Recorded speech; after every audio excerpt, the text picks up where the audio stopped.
Hello बच्चों, welcome to my channel. और आज हम स्टैंडर्ड 8 का 1.2 lesson Androcles and the lion पढ़ेंगे। So I am going to explain you this lesson in Hindi. Long long ago there lived a kind gentle and courteous man called एंड्रोक्लीज।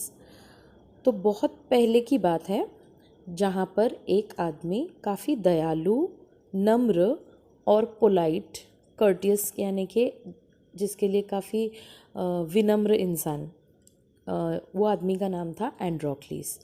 But he had a very cruel master. लेकिन उसका जो master था वो काफ़ी क्रूर इंसान था।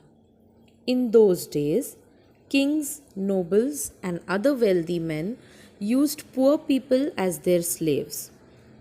तो वो जो काल था, वो जो टाइम था, वक्त था, उसमें काफ़ी राजा महाराज जो भी थे, रईस थे, नोबल्स जिसे कहा गया है, वेल्दी यानी जो धनी लोग थे, वो पुअर पीपल, गरीबों को जो है स्लेव्स की तरह इस्तेमाल करते थे, यानी उन्हें गुलाम बनाकर रखते थे। Androcles was a slave. तो उसी में से एक गुलाम था Androcles. The slaves were forced to work for their masters. तो इन गुलाम को काफ़ी ज़ोर ज़बरदस्ती से काम कराया जाता था उनके मालिक से, मास्टर्स से। They had to do what their masters told them. तो उन्हें हर वो काम करना पड़ता था जो उनके मालिक चाहते थे। They had no freedom, no rights.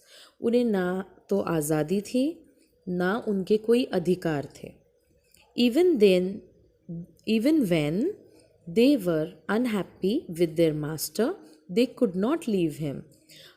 हालांकि उन पर कई सारे जुल्म होते थे, उन्हें वो नाखुश भी रहते थे अपने मास्टर से, अपने मालिक से, लेकिन उन गुलामों को उनको छोड़ने का हक नहीं था। उन्हें अपने मालिक की बात मानकर उन्हीं के साथ रहना था। They were bound by law to obey their master, however wicked he might be.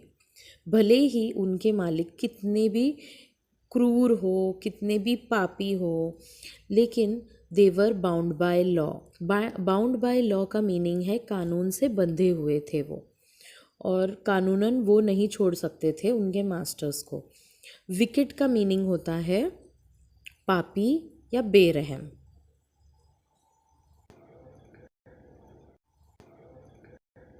एंड्रोक्लीस did not like his heartless wicked master.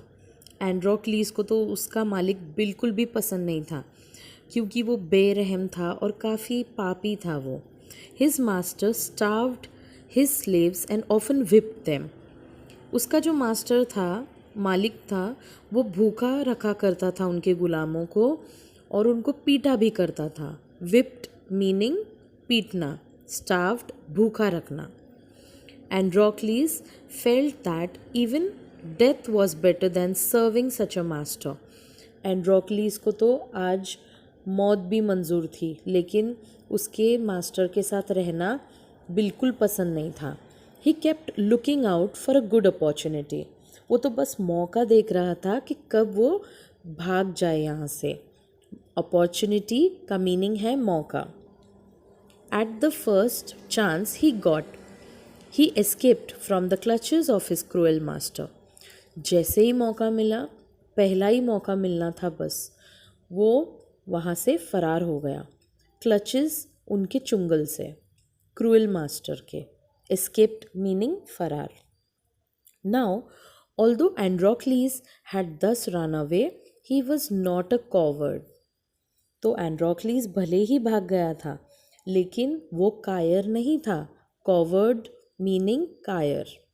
He took shelter in a forest. तो उसने कहाँ अपना ठिकाना बसाया? फॉरेस्ट में, यानी जंगल में।